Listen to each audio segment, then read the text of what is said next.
ধনিয়া পাতা, শুকনা মরিচ মালাই করে নেওয়া হলো। এখন হলো বিট লবণ। বিট লবণ, কদবেল গাছ পাকা, এটা ভাঙা হলো, একটু পরে ওটার সাথে মিক্স হবে। আহা, হ্যাঁ, বেল পুরাটাই নেওয়া হলো, একটা কদবেল। এখন এই যে সেই ধনিয়া পাতা আর শুকনা মরিচ ভাজা এখন মাড়াই করা হচ্ছে।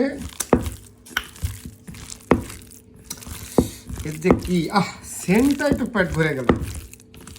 যদি কেউ খেতে চান অবশ্যই যোগাযোগ করবেন আমাদের অঞ্জনার রান্নাঘরে। খাবেন, খেলে খেতে পারেন, কি মজা।